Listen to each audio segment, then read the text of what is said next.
ألا بذكر الله تطمئن القلوب. أعوذ بالله من الشيطان الرجيم. بسم الله الرحمن الرحيم. ما أصاب من مصيبة في الأرض ولا في أنفسكم إلا في كتاب من قبل أن نبرأها إن ذلك على الله يسير لكي لا تأسوا على ما فاتكم ولا تفرحوا بما آتاكم والله لا يحب كل مختال فخور الذين يبخلون ويأمرون الناس بالبخل ومن يتول فإن الله هو الغني الحميد لقد أرسلنا رسلنا بالبينات وأنزلنا معهم الكتاب والميزان ليقوم الناس بالقسط وأنزلنا الحديد فيه بأس شديد ومنافع للناس وليعلم الله من ينصره ورسله بالغيب إن الله قوي عزيز. صدق اللہ العظیم.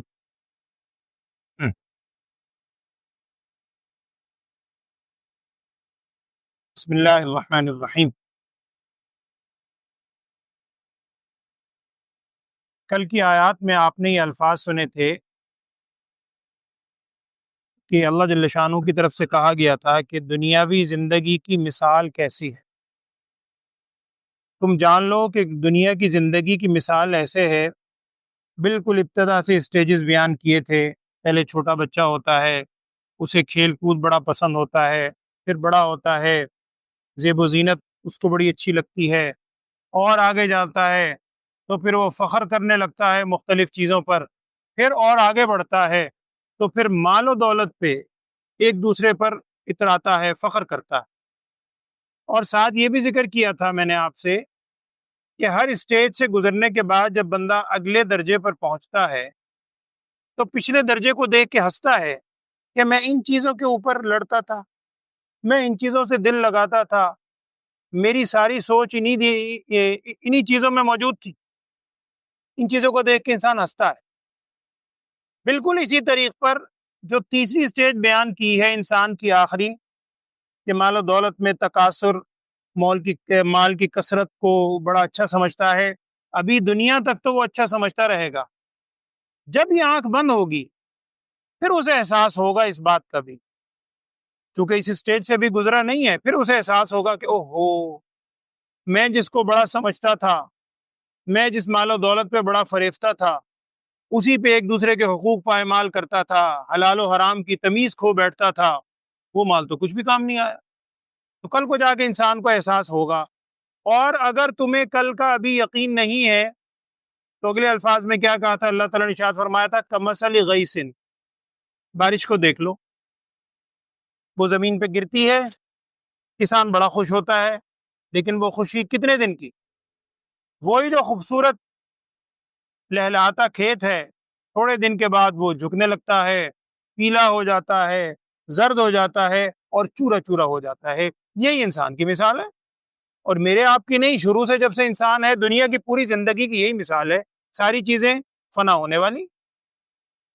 آج کی آیات میں جو الفاظ ہیں اس سے پہلے ایک چیز ذہن میں رکھ لیجئے کہ انسان عام طور پر دو چیزیں ہیں ایسی، یہ لازمی نہیں ہے کہ یہی دو ہیں، عمومی طور پر دو چیزیں ہیں جن کی وجہ سے انسان اللہ تعالیٰ کو بھول بیٹھتا ہے، اللہ کی نافرمانی کرتا ہے اور اللہ کی یاد سے غافل ہو جاتا ہے.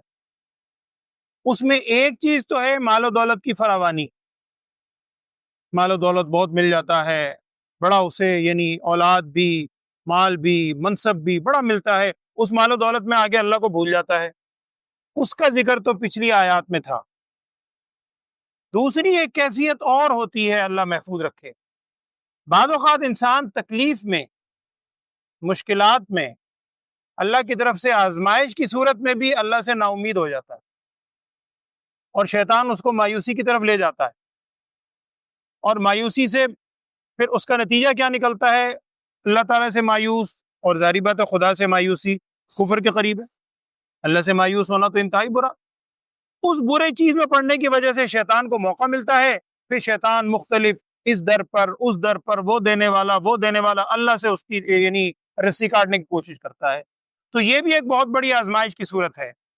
آج جو آپ نے آیات سنی ہیں، آج کی آیات میں اس کا ذکر ہے، اور انسان کو کہا گیا ہے کہ دیکھو دو ہی چیزیں ہیں، حال انسان کے یا خوشی ہے یا ان سے آزمائش ہے۔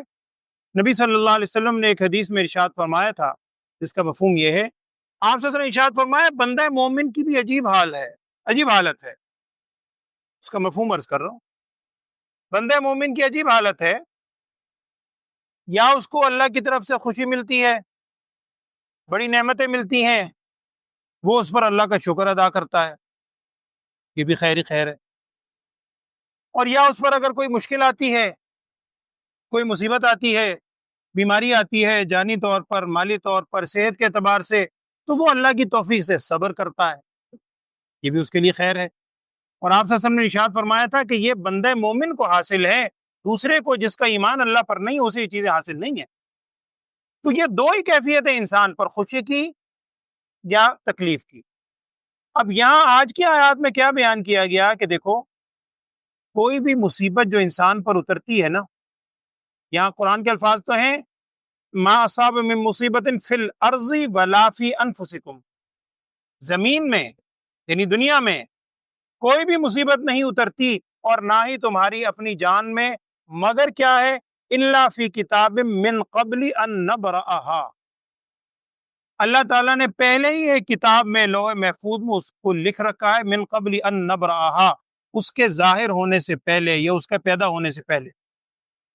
اب اس ہا ضمیر میں تینوں مفہوم لکھے مفسرین نے، ان نبرأها کہ دنیا کے پیدا ہونے سے پہلے، انسان کے پیدا ہونے سے پہلے، یا مصیبت کے اترنے سے پہلے۔ اللہ جل شانہ کو پہلے سے علم ہے، اللہ نے وہ لوح محفوظ میں لکھا ہوا ہے۔ یہ اگر تم سوچ دل میں پیدا کر لو تو یہ سوچ پیدا کرنے سے تمہارے اندر صبر آئے گا، یار چلو کوئی نہیں، اس میں اللہ کی طرف سے خیر ہو۔ بندہ مومن یہی سوچ ہے، اللہ کی طرف سے خیر ہوگی، کوئی بات نہیں۔ تکلیف میں یہ کہتے ہیں نا انا للہ و انا الیہ راجعون، کوئی نہیں ہم سب اللہ ہی کے لیے ہیں، وہ چلا گیا تو میں نے بھی لوٹ کر اسی کی طرف جانا ہے، ایک دو دن کی بات ہے، بس لائن لگی ہوئی ہے۔ یہ سوچ کہنے سے، الفاظ کہنے سے بندے کو صبر ملتا ہے۔ اور آگے الفاظ وہی ہیں کہ کوئی بھی جو مشکل تم پر آتی ہے، یہ اس سے پہلے لکھی ہوئی ہے ان ذالک علی اللہ یسیر۔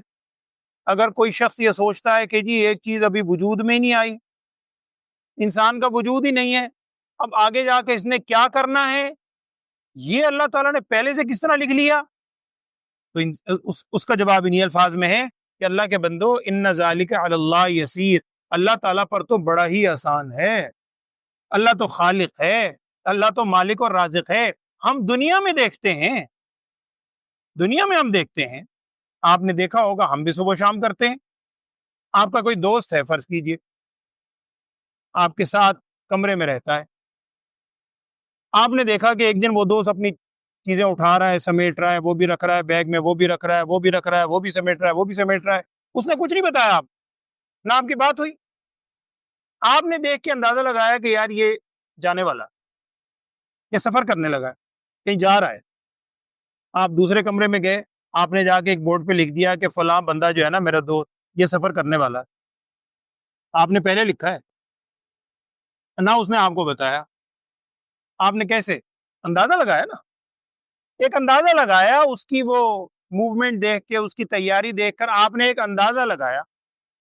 اب اگر کل کو کوئی تیسرا آدمی آ کے اس کو گریبان سے پکڑ لے اور کہے یار یہ جو تو نے لکھا ہے، اس لکھنے کی وجہ سے اس نے سفر کیا، نہ تو لکھتا نہ وہ سفر کرتا، وہ اس کو تو لکھے ہوئے کا پتہ بھی نہیں، وہ تو اپنی مرضی سے سارے کام کر رہے ہیں۔ آپ نے کچھ دیر پہلے، کچھ دنوں پہلے، کچھ وقت پہلے ایک اندازہ لگایا، اور یہ اندازہ کوئی ضروری نہیں ہے 100% آپ کا اندازہ صحیح ہو، غلط بھی ہو سکتا ہے۔ تقدیر کا لفظی مطلب کیا ہے؟ اندازہ۔ اللہ جل شانہ کا اندازہ، اس میں تو غلطی کا امکان نہیں، اللہ تعالیٰ کا ایک اندازہ ہے 100%، وہ اللہ نے اس سے پہلے لکھ لیا اس کہ یہ بندہ جا کے وہاں یہ کرے گا اپنی مرضی سے۔ تو ایسی صورت کے اندر یہ سوچ اگر دل میں آئے کہ پہلے سے اللہ نے یہ لکھ رکھا ہے اور اللہ پر بڑا ہی آسان ہے، اور اس سوچ کو دل میں پیدا کرنے کی وجہ کیا ہے؟ اگلی آیت میں اللہ وہ فرما رہا ہے، کیوں کہ جو بھی مصیبت اترتی ہے اللہ تعالیٰ نے پہلے سے لکھ رکھی ہے، کیوں؟ لِكَيْ لَا تَأْسَوْا عَلَىٰ مَا فَاتَكُمْ، ایک، اور وَلَا تَفْرَحُوا بِمَا آتَاكُمْ، دو، یہی دونوں باتیں ہیں جو بھی میں عرض کر رہا ہوں، تاکہ تم افسوس نہ کرو اس چیز پر جو تم سے فوت ہو جائے، اور نہ خوشی مناؤ، اتراؤ، تکبر کرو اس چیز پر جو تمہیں ملے۔ اگر تم سے کوئی چیز کھو گئی ہے، کوشش آپ نے کی، آپ کی کوشش بار آور نہیں ہوئی، آپ کو وہ چیز نہیں ملی، کوئی بات نہیں، کوشش میں نے کی ہے اپنے طور پر، اللہ کی اس میں مرضی، اللہ کی مرضی، اس میں خیر ہوگی، یقیناً خیر ہوتی ہے، یہ سوچ کے انسان کو سکون آئے گا، صبر کرے گا، اس کو اجر بھی ملے گا بالکل۔ اور جب انسان کو کوئی نعمت ملتی ہے، اب انسان اس میں اترائے نہیں کہ جی میں نے بڑا کمال کیا، میں نے یوں کیا، میں نے نہ نہ نہ نہ، یہ اللہ نے میرے مقدر میں لکھی تھی، مجھے مل گئی، اللہ کا شکر ادا کرے۔ تو یہ وہی الفاظ ہیں کہ لِكَيْ لَا تَأْسَوْا عَلَىٰ مَا فَاتَكُمْ وَلَا تَفْرَحُوا بِمَا آتَاكُمْ، لیکن اس کا یہ معنی نہیں ہے، غلط فہمی سے بعض اوقات ہم سوچ لیتے ہیں، اس کا معنی یہ نہیں ہے جو کہ آج کل کا نوجوان اکثر کہتا ہے کہ سر جی اگر پہلے سے ہی سب کچھ ہے تو پھر محنت کرنے کا فائدہ کیا؟ پہلے سے ہی اگر سب کچھ لکھا گیا ہے، اور یہ آج کی سوچ نہیں ہے، یہ شروع سے چلی آ رہی ہے۔ جبریہ، قدریہ، معتزلہ، شاید آپ نے نام سنا ہوگا ان فرقوں کا، یہ آج کے تھوڑی ہیں، بہت پرانے، بالکل ابتدا اسلام سے یہ فرقے وجود میں آ چکے ہیں۔ تو یہ سوچ انسان، اچھا میں صرف ایک دو بات عرض کرتا ہوں، یہ مسئلہ تقدیر بڑا ایک تفصیلی ہے موضوع، میں صرف ایک بات عرض کر رہا ہوں چونکہ وقت بہت مختصر ہوتا ہے، وہ یہ ہے کہ اگر دل میں کبھی شیطان یہ وسوسہ ڈالے کہ جی اگر پہلے سے ہی سب کچھ ہے تو مجھے کیا ضرورت محنت کرنے کی، اور یہ میں ویسے ہی نہیں کہہ رہا، آج کل شیطان وسوسہ ڈالتا ہے، آپ کسی سے کہیں نا محبت سے کہ یار ذرا نماز پڑھو، خیال کیا کرو، رشوت نہ لیا کرو، یوں ہے، یہ ہے، فلاں ہے، نیکی کی طرف اگر کہو نا، بعض اوقات شیطان منہ سے الفاظ نکلوا دیتا ہے، وہ کہتا ہے جی آپ مجھے کہہ رہے ہیں نا نماز پڑھنا، اگر میرے مقدر میں ہوگا تو پڑھ لوں گا، اگر میری تقدیر میں نہیں ہے، آپ جو مرضی کرو میں نہیں پڑھوں گا، اللہ نے نہیں لکھا، اور اگر اللہ نے میری تقدیر میں لکھا ہے، آپ کہیں نہ کہیں میں پڑھ لوں گا۔ بندہ سوچتا ہے سبحان اللہ، حضرت کا تقدیر پہ کتنا پختہ اعتقاد ہے، کتنا پختہ یقین ہے، یہ تقدیر کا اعتقاد نہیں ہے، یہ دھوکہ ہے۔ کیوں؟ سوال یہ ہے کہ یہ تقدیر آپ کو دین میں کیوں یاد آتی ہے؟ یہ ساری تقدیر کی باتیں دنیا میں بھی تو ہیں۔ آج سے آپ نوکری چھوڑ دیں، دکان پہ بیٹھنا چھوڑ دیں، ٹھیک ہے میرے مقدر میں ہوگا، یہیں سے میں سوؤں گا تو رات کو سرانے کے نیچے سے چیک نکل آیا کرے گا، اللہ نے مجھے چیک بھیج دیا، اللہ کو مقدر میں ہوگا۔ وہاں تو نہیں سوچتا کبھی، وہاں تو کہتا ہے 2 کے 4 کر لوں، 4 کا 10 کر لوں، 10 کے 50 کر لوں، اس کے 100,000 کر لوں، کیوں؟ وہاں تو اس کو تقدیر یاد نہیں آتی۔ جہاں دین کا معاملہ ہے اب تقدیر کا بہانہ، یہ شیطان کے وسوسے ہیں، اور اگر یہ سوچ پیدا ہو جائے نا پھر دنیا کا سارا نظام ٹھپ ہو جائے گا۔ ہر مجرم قاتل عدالت میں یہ کہے گا جی میں کیا کرتا تھا، وہ میرے ہاتھ سے لکھا ہوا تھا، پھر دوسرا بھی کہے گا اچھا پھر یہ لے میرے ہاتھ سے بھی لکھا ہوا تھا، یہ لے تو بھی جا، تو اس طرح تو سارا نظام ہی ختم ہو جانا ہے۔ یہ انسان کو اللہ نے دنیا میں بھیجا ہے، یہ دنیا دارالامتحان ہے۔ حضرت علی رضی اللہ تعالیٰ عنہ کی طرف منقول ہے، واللہ علم واقعہ کتابوں میں لکھا ہے، ان سے کسی نے پوچھا کہ حضرت یہ جو انسان کے دل میں وسوسے آتے ہیں کہ انسان مختار ہے، یعنی اختیار اس کو دیا گیا ہے یا مجبور ہے، تو اس میں اصل بات کیا ہے؟ حضرت علی رضی اللہ عنہ نے فرمایا کہ اللہ نے اختیار بھی دیا ہے اور جبر بھی ہے۔ یہ لگا جی سمجھ نہیں آئی کہ اختیار بھی ہے اور مجبور بھی ہے، سمجھ نہیں آ رہی۔ حضرت علی رضی اللہ عنہ کو اللہ نے بڑی فراست دی تھی، کہنے لگا سمجھ نہیں آ رہی، کہنے لگا کھڑا ہو جائے، کھڑا ہو گیا۔ حضرت علی رضی اللہ عنہ نے کہا ایک ٹانگ اٹھا، انہوں نے ٹانگ اٹھا لی، انہوں نے کہا دوسری اٹھا، اب دوسری اٹھائے، انہوں نے کہا نہیں دونوں اٹھا پہ، کہنے لگا یہ تو نہیں کر سکتا، کہنے لگا اللہ نے اختیار دیا ہے دونوں ٹانگیں اٹھانے کا، ایک وقت میں نہیں بیک وقت، اگر ٹانگ نہ اٹھے چل ہی نہیں سکتا، اختیار ہے، لیکن اتنا اختیار کہ بالکل اٹھا کے اڑنا شروع کر دے، یہاں مجبور ہے۔ تو اللہ نے اختیار بھی دیا ہے، مجبور بھی رکھا ہے۔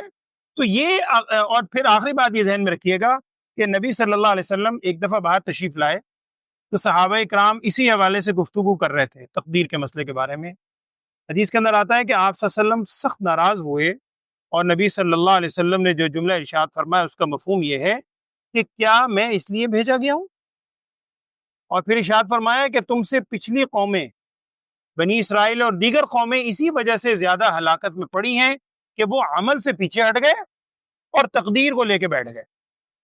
ہمیں اللہ تعالیٰ نے بھیجا عمل کے لیے، جو انسان سے ہو سکتا ہے اپنے اختیار سے کوشش کرے، اس کے بعد ٹھیک ہے، اگر نہیں ہوتا اللہ تعالیٰ کی ذات کے اوپر پھر یقین رکھے۔ تو یہ میں عرض کر رہا تھا، اس کا مطلب یہ نہیں ہے کہ انسان محنت چھوڑ دے، محنت کرے، محنت کرنے کے بعد اگر نتیجہ یا وہ پھل اس کے مطابق نہ ملے پھر صبر سے کام لے، اور اگر مل جاتا ہے تو اللہ کا شکر ادا کرے۔ یہی دو چیزیں ہیں جو حدیث میں آپ سے فرمائیں کہ بندہ مومن کے لیے خیر ہی خیر ہے، اگر تکلیف پہنچتی ہے صبر کرتا ہے، نعمت پہنچتی ہے شکر کرتا ہے، دونوں صورتوں میں خیر، اسی کا ان آیات میں ذکر ہے۔ اور آگے کیا فرمایا؟ واللہ لا يحب كل مختال فخور، اللہ جل شانہ پسند نہیں فرماتا ہر اس شخص کو مختال۔ مختال کہتے ہیں اپنے آپ کو دل میں بڑا سمجھنا، جسے تکبر کہا جاتا ہے، اور فخور ہے دوسرے کے سامنے بھی اپنے فخر بڑائی کا اظہار بھی کرنا۔ ایک تو دل میں سوچنا کہ جی میں بڑا ہوں دوسرا حقیر ہے، یہ تو کیا ہے؟ مختال۔ اللہ بہت زیادہ تکبر کرنے والے کو عام طور پر ترجمہ کیا جاتا ہے بہت زیادہ تکبر کرنے والے کو، اور بہت زیادہ فخر کرنے والے کو، دوسروں کے سامنے اپنا بیان کرنے والے کو اللہ تعالیٰ پسند نہیں فرماتا۔ الذین، وہ لوگ، یبخلون، جو بخل سے کام لیتے ہیں۔ چونکہ پیچھے آیات کے اندر کیا تھا؟ اللہ کے راستے میں خرچ کرو، اور مفسرین نے لکھا ہے یہاں اس سے منافقین مراد، کہ جب انہیں کہا جاتا اللہ کے راستے میں خرچ کرو پھر مختلف قسم کے بہانے بنایا کرتے تھے۔ وہ لوگ جو بخل سے کام لیتے ہیں، اور صرف خود نہیں رکتے کہ خود بخل سے کام لیں، یأمرون الناس بالبخل، لوگوں کو بھی بخل کا حکم دیتے ہیں۔ ومن یتولی، اور جو شخص انکار کرے گا یعنی اللہ کے راستے میں خرچ کرنے سے، فإن اللہ هو الغنی الحمید، اللہ تعالیٰ کی ذات بے پرواہ ہے، اللہ کو کی ضرورت نہیں ہے تمہارے خرچ کرنے کی، حمید، ہر قسم کی تعریف کے لائق وہی ذات۔ آخری آیت جو آج آپ نے سنی، اس میں وہ الفاظ ہیں جس کی وجہ سے اس سورت کا نام سورہ حدید پڑا ہے، وہی الفاظ ہیں۔ آپ کو یاد ہوگا سورت کے شروع میں نے مختصراً عرض کیا تھا اس حوالے سے۔ آیت کیا ہے؟ لقد ارسلنا رسلنا بالبینات، بے شک ہم نے بھیجے اپنے رسول بھی بالبینات، کیا چیزیں دے کر؟ واضح دلائل دے کر، واضح دلائل دے کر ہم نے رسول بھیجے۔ وَأَنزَلْنَا مَعَهُمُ الْكِتَابَ وَالْمِيزَانَ، اور ہم نے اتارا ان رسولوں کے ساتھ کتاب بھی اتاری، صحیفے کتابیں اللہ کے احکامات بھی اترے، والمیزان، اور میزان بھی اتارا۔ میزان کا ایک معنی تو وہی ہے جو عمومی طور پر ہم کہتے ہیں ترازو، لیکن اکثر علماء نے لکھا ہے کہ اس ترازو سے مراد یہ ہے کہ میزان اور ترازو سے جیسے عدل و انصاف کیا جاتا ہے، تو عدل و انصاف کے جو احکامات ہیں جس کے ذریعے عدل و انصاف قائم ہوتا ہے، وہ احکامات اللہ تعالیٰ نے اتارے۔ یہ مطلب ہے اس کا کہ اللہ تعالیٰ ارشاد فرما رہے ہیں ہم نے ان رسولوں کے ساتھ کتاب بھی اتاری، والمیزان، اور میزان، ترازو یا عدل و انصاف کے احکامات وہ بھی اتارے۔ کیوں؟ لیقوم الناس بالقسط، تاکہ لوگ عدل کو قائم رکھیں۔ یہ احکامات اترنے کا مقصد یہی ہے کہ عدل و انصاف کو قائم رکھا جائے۔ وانزلنا الحدید، یہ وہ الفاظ، اور ہم نے لوہا بھی نازل کیا۔ اس لوہے میں کیا ہے؟ فیہ بأس شدید ومنافع للناس، لوہے کے بارے میں دو حکمتیں بیان کی اللہ تعالیٰ نے۔ ہم نے لوہا اتارا، وانزل فیہ بأس شدید، اس کے اندر سخت لڑائی کا سامان بھی ہے، بأس لڑائی کا سامان، شدید سخت۔ اب یہاں کیا مطلب ہے؟ یہاں علماء نے یعنی سمجھانے کے لیے مفسرین نے یہ بات لکھی ہے کہ دیکھیں پیچھے الفاظ آئے تھے کہ عدل و انصاف کو تاکہ لوگ قائم کریں، اور عدل و انصاف قائم کرنے کے لیے سزا بھی دینی پڑتی، ہر شخص ایک جیسا نہیں ہوتا۔ اردو میں بھی محاورے ہیں کہ لاتوں کے بھوت باتوں سے نہیں مانتے۔ جو شخص یعنی صرف زبانی کلامی بات کو نہیں سمجھتا، اس کے لیے انصاف قائم کرنے کے لیے پھر اپنا سزائیں بھی متعین کی ہیں، اور قرآن پاک میں تفصیل سے ہیں۔ آپ نے وہ ایک دفعہ میں نے عرض کیا تھا سورہ مائدہ کے اندر کہ اللہ تعالیٰ نے حدود اور تعزیرات جو بیان کی ہیں وہ ساری ہیں۔ تو وہ سزا دینے کے لیے پھر کیا ہے، لوہے کو استعمال کرنا پڑتا ہے، تلوار بھی استعمال کرنی پڑتی ہے، پھر دشمن کے خلاف لڑنے کے لیے بھی استعمال کرنی پڑتی ہے۔ تو اللہ جل شانہ ارشاد فرما رہے ہیں ہم نے لوہا اتارا جس میں سخت لڑائی کا سامان بھی ہے، اور صرف یہ نہیں ہے کہ اس کا مقصد یہی ہے، وَمَنَافِعُ لِلنَّاسِ، اور لوگوں کے لیے اس میں اور بہت سے منافع ہیں۔ یہ اس وقت اللہ جل شانہ کی طرف سے کہا گیا جب اس کا تصور بھی نہیں تھا۔ اب لوہے کے ذریعے آپ دیکھ لیں، میرے خیال میں کوئی چیز بھی آج کل، کوئی مشینری آپ دیکھ لیں، لوہے کے اس کے بغیر ہے ہی نہیں، ممکن ہی نہیں۔ اللہ جل شانہ نے اتارا ہے، لوگوں کے لیے منافع ہیں، اور اس کے علاوہ بے شمار چیزیں بعد میں یعنی اللہ تعالیٰ کی طرف سے ظاہر ہوتی رہیں گی۔ یہ ساری چیزیں اللہ جل شانہ نے اتاری۔ یہ سب چیزیں کیوں ہیں؟ وَلِيَعْلَمَ اللَّهُ مَن يَنصُرُهُ وَرُسُلَهُ بِالْغَيْبِ، تاکہ اللہ جل شانہ جان لیں کہ کون اس کی اور اس کے رسولوں کی مدد کرتا ہے بن دیکھے۔ یہ پہلے بھی بات آپ کے سامنے آئی ہے، قرآن کہہ رہا ہے تاکہ اللہ جان لے۔ اللہ تو پہلے سے جانتا ہے، اور بھی کئی جگہ اس نوعیت کے الفاظ ہیں، اللہ تو پہلے سے جانتا ہے۔ مطلب یہ ہے کہ اللہ جل شانہ جانتا تو ہے، لیکن اللہ جل شانہ کے علم میں جو چیز ہے وہ ظاہر بھی ہو جائے، لوگوں کے سامنے بھی وہ یعنی بالکل آشکار ہو جائے کہ جی یہ منافق ہے اور یہ ایمان والا ہے، یہ عمل کرنے والا ہے، یہ نبی اور رسول کی باتوں کو ماننے والا ہے، یہ انکار کرنے والا ہے، تاکہ یہ یعنی وجود کے طور پر بھی، ظہور کے طور پر بھی، علم ظہوری کے طور پر بھی یہ چیز ظاہر ہو جائے، کہ تاکہ اللہ جان لے کون مدد کرتے۔ یہاں بھی وہی بات ہے جو پہلے آئی تھی کہ اللہ تعالیٰ کی مدد، اللہ کی مدد کا کیا مطلب؟ اللہ کے رسول کی، من ینصرہ ورسلہ بالغیب، بن دیکھے۔ ان اللہ قوی عزیز، اور یہ بھی یاد رکھنا اللہ جل شانہ قوی ہے۔ یہاں اگر کسی کے دل میں خیال آئے کہ جی اللہ تعالیٰ اور اس کے رسولوں کی مدد کرو، کیا اللہ جل شانہ خود مدد نہیں کر سکتا اپنے رسول کی؟ اللہ قوی ہے، عزیز، غالب بھی ہے، لیکن حکیم ہے، حکمتیں ہیں، اور انسان کو بھیجنے کا مقصد ہی کیا ہے؟ ابھی آپ نے پیچھے الفاظ سنے کہ تاکہ بندے کی آزمائش ہے، اور قرآن نے دوسری جگہ اسی بات کو ذکر کیا کہ یہ زندگی جو اللہ نے بنائی ہے، پیدا کی ہے، الذی خلق الموت والحیات، موت و حیات کو پیدا کیا کیوں؟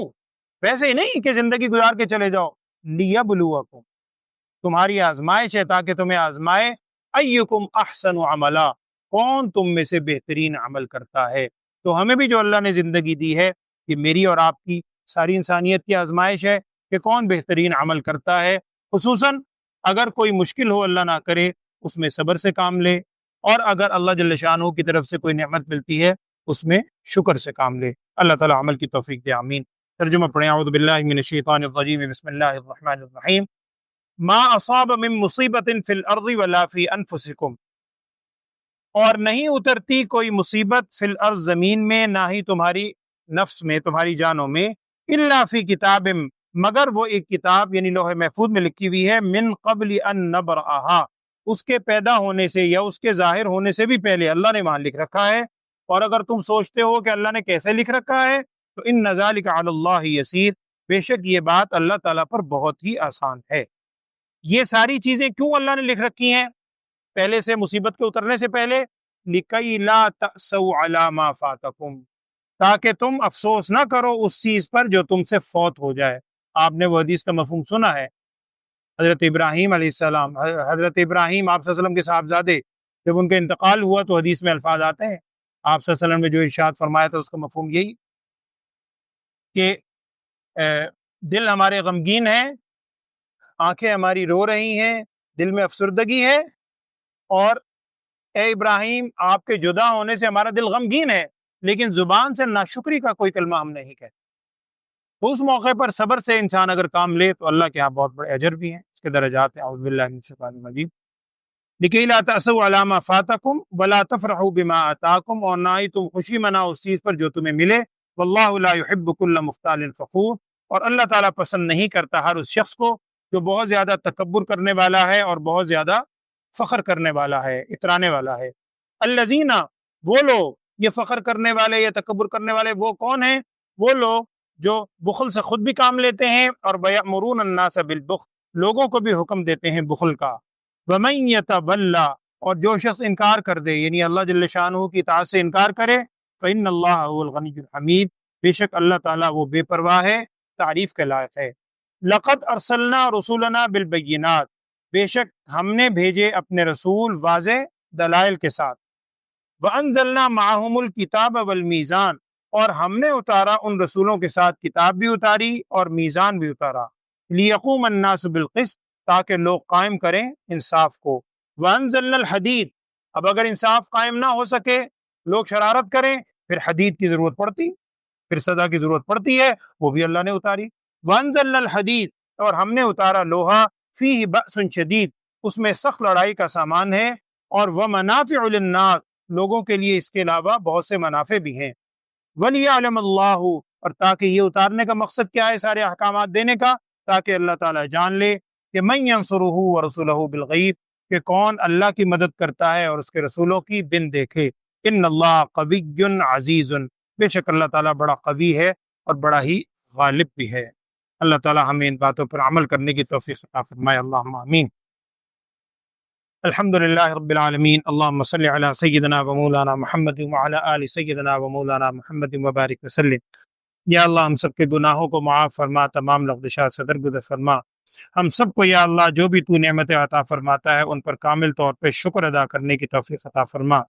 یا اللہ اگر تیری جانب سے کوئی آزمائش مشکل آئے، ہم سب کو اس پہ صبر کرنے کی توفیق عطا فرما۔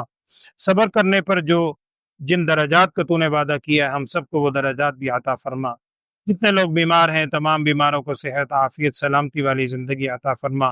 ہر قسم کی پریشانیوں سے ہم سب کو محفوظ فرما۔ وصلی اللہ تعالی علی خیر خلقہ سیدنا و مولانا محمد وعلی آلہ و اصحابہ اجمعین برحمتہ۔